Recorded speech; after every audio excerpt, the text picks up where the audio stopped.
The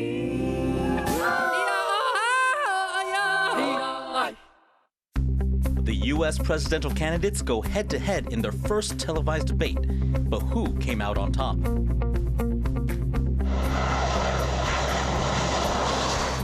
A training exercise turned late-night rescue operation. Taiwan's military grapples with its fleet of aging Mirage fighter jets. Innovators from across the world are here at Taiwan International Water Week to showcase the newest developments in cutting-edge water treatment technology.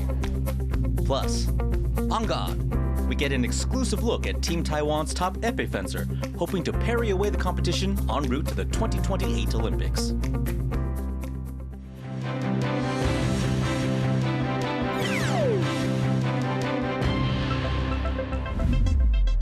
Good evening and welcome to TaiwanPlus News. I'm Eric Gao. U.S. presidential candidates Donald Trump and Kamala Harris have faced off in a fiery, fast-moving debate. Topics included everything from domestic issues, abortion, race and immigration, to trade and foreign policy. Joyce Sun looks at some key moments. A consequential moment in the neck-and-neck race for the White House. Presidential candidates Vice President Kamala Harris and former President Donald Trump meet for the first time to debate key issues in an election just 8 weeks away. Starting off with the economy, a top issue for American voters battling inflation since the pandemic. Trump pinning the blame on his Democratic opponent. The people of our country are absolutely dying with what they've done. We're doing tariffs on other countries. Other countries are going to finally, after 75 years, pay us back for all that we've done for the world. The former president claiming that should he win back the White House, China and other countries will face higher prices, not Americans, an approach economists warn could backfire and also prompt foreign governments to retaliate. Harris accused Trump of weakening Washington in a competition with Beijing for tech supremacy, pointing to his sale of American chips to China, which helped modernize the Chinese military. A policy about China should be in making sure the United States of America wins the competition for the 21st century, which means focusing on relationships with our allies, focusing on investing in American-based technology so that we win the race on AI, on quantum computing. On the sale of chips, Trump blamed Taiwan. First of all, they bought their chips from Taiwan. It was a fast-moving, energized debate with combative moments. Trump reusing his border czar label for Harris to criticize her handling of the hot-button issue of immigration. Trump claiming immigrants are harming American life, falsely accusing them of eating pets. In Springfield, they're eating the dogs, the people that came in. They're eating the cats. You talk about extreme. On foreign policy, Trump and Harris addressed ongoing conflicts in Gaza and Ukraine, the former president insisting he could end Russia's war in 24 hours. Harris rebutted this, saying Trump could only do so because he would just give it up. Trump refused to say outright that he wants Ukraine to defeat Russian invaders, a troubling signal to U.S. allies across the world. For allies and partners in Asia with time-honored concerns about the consistency of U.S. support, his refusal to do so undercuts some of the work that the Biden administration has done to date in building back confidence that in the U.S.'s desire to show up for allies and partners and the consistency of that support. For almost 2 hours, Harris went on the offensive, baiting Trump with comments known to get under his skin. Even Fox News, a traditionally conservative and Trump-friendly network, said that tonight she won. The network and the Harris campaign both said they want another face-off in October before voters hit the polls on November 5th. With the older and much criticized President Joe Biden having stepped back to let his vice president run for the top spot, Republican candidate Trump now faces a different, more energized rival in Harris as both campaigns kick into high gear for the final stretch. James Lin and Joyce Tsin for TaiwanPlus. So, who fared better in the debate? Louise Watt spoke to Wesley Widmer, a professor in the Department of International Relations at the Australian National University. This debate was seen as a big test for Kamala Harris in particular because she's relatively unknown by the American public. How do you think she fared? I think the immediate consensus was that she did quite well. She did everything that she had to do. She stood up to Trump from the first minute when she shook his hand and kind of took him off guard, all the way through the debate in terms of everyone knowing that she was going to try to fluster him to serve bait that he would take, and he took the bait repeatedly, and then articulating a good, solid, middle-of-the-road policy agenda. She argued for targeted tax cuts to first-time home buyers and small businesses. The issue of abortion is something that's very important to women. And there's a big gender gap that she has 15 points in her favor. And she probably added to that a little bit from Republican-leaning women, one might imagine. So all in all, it has to be judged a solid win for Harris. How does this debate leave the chances of both candidates now? Usually debates are held much later in the American election cycle, and so they have a much more immediate effect on how people vote. So there is 2 months is a long time in politics. The last 2 months have been historic and unprecedented. No one knows what the next 2 months hold, but the here and now, Harris scored a solid win. This was their first face-to-face meeting during this election campaign. How did Trump respond to Harris as an opponent? In terms of Trump's response to Harris, this is just testament that people show you who they are, and they are who they are. Everyone knew coming into this debate that Harris would try to rattle Trump. She strode out, introduced herself, got into his space with the handshake, needled him about crowd size, referred to his criminal convictions, just about every annoying little thing a person could do to get under someone else's skin, she did. Now, Trump knew this was coming, and the extent to which he cannot seem to control himself was fully on display there. The American people in polls prefer Harris as an individual. It's actually because of disappointment with the economy over the Biden years that they're somewhat skeptical of the Biden-Harris record. But they seem to like Harris more as a person. This is only going to reinforce that because Donald Trump could not control himself. That was Wesley Widmer from the Australian National University. Pop superstar Taylor Swift says she will vote for Kamala Harris in this year's U.S. presidential election. Swift made that announcement on social media just after the presidential debate. The post featured a photo of herself holding a cat, and Swift signed off describing herself as a childless cat lady. That's a reference to comments made by Republican vice presidential candidate J.D. Vance. Swift endorsed President Joe Biden in 2020, and her public support has been coveted by Democratic lawmakers. Look, she is a cultural icon. Something big has happened in the world in terms of the energy and vibrancy she's associated with, the optimism she's associated with. That was a big deal as well. But even without that, this was an extraordinary night for the campaign and for the American people. Taiwan's military says it's grounding its entire fleet of Mirage 2000 fighter jets after one of those aircraft crashed during a training exercise. The pilot is safe, but the accident is part of a string of incidents with the old aircraft, leading to a debate about whether the military should ditch the aging fighters. Jaime Okan has this story. First responders rushed to treat Air Force pilot Xie Pei-xun. Late on Tuesday, Xie was flying a Mirage 2000 fighter jet as part of a nighttime training exercise when the aircraft suffered a malfunction, forcing him to eject off Taiwan's northwest coast. President Lai Ching-te is visiting the hospital where the pilot is being treated, while the military tries to figure out what happened.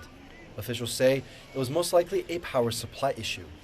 概略在晚间8点35分左右返场的过程，发现动力失效。那么人员随即弹射跳伞。那么国防部也立刻下令展开搜救的工作。 While the pilot is safe and recovering, questions are now being raised about how, just 20 minutes after takeoff, the plane lost power. Many observers say the incident could be due to the condition and maintenance of the aircraft. Taiwan received 60 Mirage 2000 fighters from France in 1997. All of them operate out of Hsinchu Air Base to protect the country's northern airspace. But France no longer produces the plane, which means spare parts and fuel to fly the aircraft are particularly expensive. In comparison, Taiwan's other fighter jets, the US-made F-16 and Taiwan's own IDF, cost $3,400 and $7,700 per hour. but the Mirage costs more than $24,000 in fuel per hour. But because of its quick takeoff ability, Taiwan still uses them to intercept Chinese planes flying close to Taiwan's borders. 所以在这种情况下，它扮演中华民国一个高度拦截机的角色，应对中共各种灰色地带的威胁。所以飞行员的负担是相对是比较辛苦的。这种情况就需要国人支持。未来在 F-16V Block 70陆续到达台湾服役之后。Tuesday's incident is the 7th Mirage Taiwan has lost in an accident, which means more than 10% of the original fleet is gone. Taiwan scrambles fighter jets on almost a daily basis to warn off Chinese military aircraft that intentionally fly close to trigger a response. Many observers say that although these accidents can't be directly connected to China's rise in aggression, the situation does put strain on Taiwan's resources. The fact is that because the Air Force is called upon to do so many of these intercept missions, and because there is this threat coming from China, so the pilots have to train that much more aggressively, that much more realistically. In essence, you're just creating the perfect set of conditions that's just going to make these accidents happen on a higher level of frequency. Earlier this year, Taiwan said it would spend more than $320 million to continue maintaining its remaining Mirage fighter jets. But after Tuesday's incident, the military might need to reconsider whether it's worth ditching the aircraft and instead invest in more modern aircraft, ensuring that their pilots can continue carrying out their missions without worrying about their safety. Chris Ma and Jaime Ocon for TaiwanPlus. Taiwan's population has shrunk for the 8th month in a row. Interior Ministry data shows the 11,000 babies born in August were not enough to replace the 16,000 people who died that month. Taiwan's population has declined nearly 18,000 people since December of 2023, and it now stands at just over 23.4 million people. It continues the slow but steady trend over the year. And adding to Taiwan's population woes are predictions that the country will become a super-aged society by 2025. That means more than 20% of the population will be over 65 years old. A fire at a bridal shop in southern Taiwan has destroyed thousands of wedding dresses and caused around $6 million in damage. Smoke billowed out of the building as it was engulfed in flames. An intersection in Kaohsiung was closed off as firefighters worked to put out the blaze. No one was hurt, but the fire destroyed at least 5,000 wedding gowns. Some of the biggest names in the global water treatment industry are in Taipei for a week-long expo. Leading companies and universities are here to showcase cutting-edge water resource technology. Wesley Lewis reports. It's Taiwan International Water Week, the country's leading water-themed trade show. Here, businesses and organizations from across the world are showcasing the newest innovations in water treatment technology. And a key theme this year is sustainable water recycling.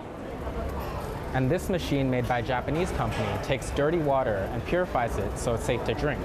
脚踏车跟净水器做搭配一个结合的一个新的观念、新的产品，在以后的防灾，大家都有这个防灾意识，也可以让我们能够迅速取得到干净的水源。In recent years, droughts have become more common in Taiwan as climate change and unusually dry weather deplete the country's freshwater supply. 71% of Taiwan's fresh water is used for agriculture, 19% is used for household consumption, and 10% is used for industrial use. But as the country's lucrative semiconductor industry expands its chip manufacturing capabilities, it has already started guzzling up supplies previously earmarked for farming, highlighting a growing demand for clean water. 半导体对于清洁水的需求确实是增加的，那也对整个的水的这个处理事业呢，有相当多的一个需求跟业务产生出来。Taiwan is keen to position itself at the forefront of water treatment technology. And as the world continues to face the adverse effects of climate change, innovators at this expo say this is just the start of how technology can help stave off water insecurity. Klein Wong and Wesley Lewis in Taipei for TaiwanPlus. And coming up after the break, Taiwan's Paralympians celebrate their huge win at this year's Games with a very special fan. Stay tuned.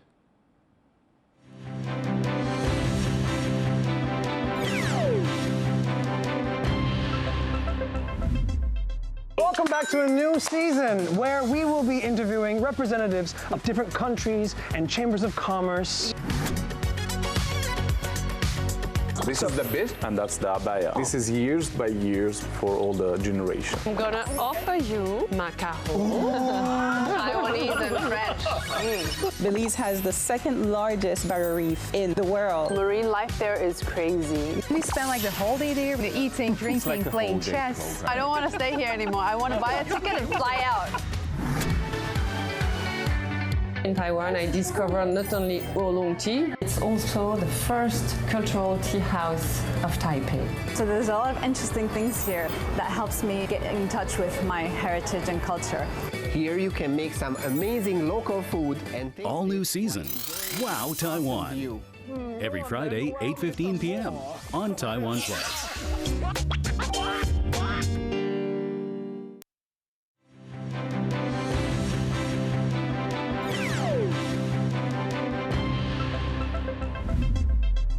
Welcome back. You're watching TaiwanPlus News. Natural disasters are a fact of life here in Taiwan, and they impact all aspects of society, including the country's workers. Now, some employees are protesting what they see as unclear and unfair laws regarding how workers are compensated during times of national crisis. Reese Ayers reports from Taipei. Here outside Taiwan's Labor Ministry, a protest asking for clarity and consistency regarding Taiwan's natural disaster leave policies. The Taoyuan City Industrial Federation of Trade Unions and the EVA Air Union organized the demonstration. They're arguing that labor laws don't do enough to force employers to properly compensate shift workers on duty during natural disasters. It's a heated event as protesters clash with a representative from Taiwan's Labor Ministry.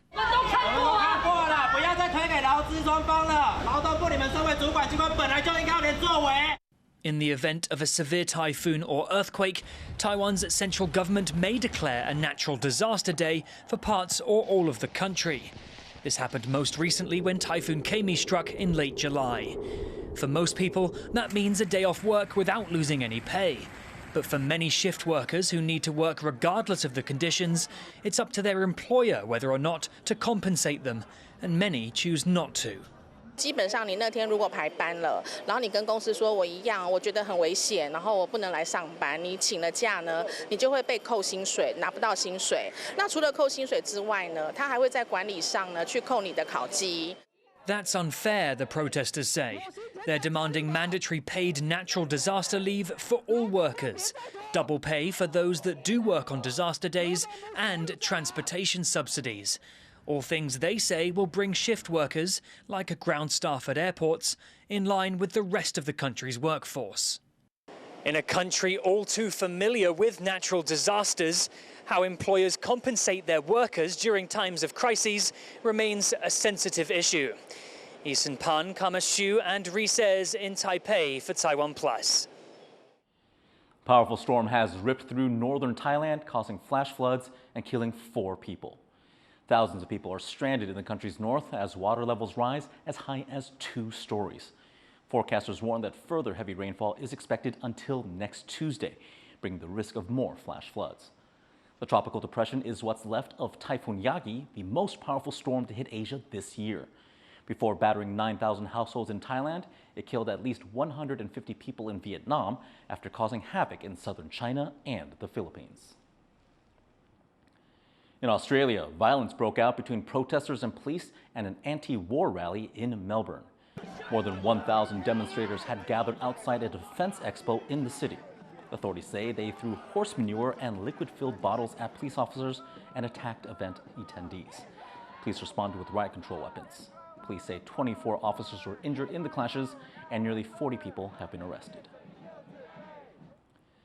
Taiwan's presidential office has opened its doors to the country's Paralympians, who brought home the most medals in 2 decades. Our reporter Sandy Chi has this story. 欢迎欢迎 A grand welcome for Taiwan's para-athletes, who claimed 5 medals at the Paralympics in Paris this summer. 3 silvers and 2 bronze, all in table tennis and taekwondo. This year's medal haul is the biggest Taiwan has won in 2 decades at the Games. President Lai Ching-te lauded the para-athletes' achievement. 我要谢谢大家，在世界的帕运殿堂为台湾写下光辉的一页，你们每一位都是台湾英雄，全体国人都以你们为荣。 This year, a total of 13 athletes represented Taiwan under the name Chinese Taipei, with almost half of them winning medals. Officials credit the extra support they got ahead of the 2024 Games. 从2020开始，我们是有计划性的去执行整个培训的一个计划。这个其实就是仿照那个我们的奥运、亚奥运的一个培训计划，所以我们也把它做制度化，那也把它整个那个资料库做一个建制啦。 Along with professional training and detailed planning, for the first time ever, these para-athletes trained at the National Sports Training Center in the southern port city of Kaohsiung. Previously, there was not enough capacity at the center for para-athletes to train there. 不管是在营养的调配、运动上面的训练，还有就是我们的住宿的地方，他们都给我们很大的支持跟一些协助。他们也为了我们就是感受到不一样的轮椅羽球的一个就是一个轮椅上面的操作。那大家就会下来一起跟我们体验，然后看看我们的问题在哪里，然后需要为我们做哪些调整跟改善。Among all the sports Taiwan competed in, table tennis athletes stood out, with all of them earning at least one medal. The Chinese Taipei Paralympic Committee says the success reflects their early investment in the sport. 而且是推得最完整的一个项目了，所以透过这个模式，其实让整个选手出来的非常的多。Although Taiwan won medals in only 2 sports, the country is committed to investing more resources across all disciplines for para-athletes. This includes improving access to facilities, providing greater support, and promoting para-sports nationwide. Howard Zhang, Alex Chen, and Tani Chi for TaiwanPlus. Taiwan competed in Olympic men's fencing for the first time in 36 years at the Paris Games. Though it didn't medal, it may have marked a comeback for the country. And now, one fencer from France has decided to throw his lot in with Taiwan, hoping to help Team Taiwan shine in Los Angeles in 2028. Leslie Liao met up with him in Paris. Born to a French father and a Taiwanese mother, fencer Yilu Guimont lives in France and practices the sport there. But he recently switched banners, going from representing France at competitions to representing Taiwan. Hello, 大家好，我是给Yilu台湾代表队击剑选手。 As a child, Yilu didn't have the knack for sports he does now. My parents really want me to do sports, but I was bad at everything. And once there is like an experience to do in fencing near my house, and I tried. I was also bad. Things changed for Yilu when he was around 12 years old. His grandmother fell ill, so his family traveled to Taiwan that summer to take care of her. Across the street from his grandmother's hospital in northern Taiwan's Taoyuan City was a high school that had a fencing team. Yilu's father asked if his son could train with them, and they agreed. Yilu says the difference in attitudes toward training between Taiwan and France rekindled his interest in the sport. Fencing in France, especially for kids, is for fun. So you just like playing, but in Taiwan it was a serious thing. Like you need to train, you need to do footwork, you need to do straight, you need to do power. Yilu spent only 3 or 4 months that summer fencing in Taiwan, but the short time had a huge impact on his life. First I was doing regional competition, which I do pretty good. Then I go to like a special like high-level center for young people, junior fencer. And then like I go to World Cups in international for France. Yilu went on to win medals as a junior fencer for Team France. But in 2021, he made the decision to switch flags and begin competing for Taiwan. He says if it weren't for his time in Taiwan, he never would have discovered a love for fencing. The most deeply linked I was with Taiwan, of course, was my family and my mother's side, but it was also fencing because of that period in Taoyuan. Yilu's specialty is epee, one of 3 swords used in the sport. And he's the highest-ranked epee fencer in Taiwan. His fencing partners say his diversity on the strip is his strength. So I'd say he's quite balanced in the sense that he can do anything. He can be quite passive and pick you off and be very clean, but he can also be quite aggressive and strong. He's also a player, defensive player who can progress, who can play in a different style. You know, he will not be blocked in a certain style of fencing.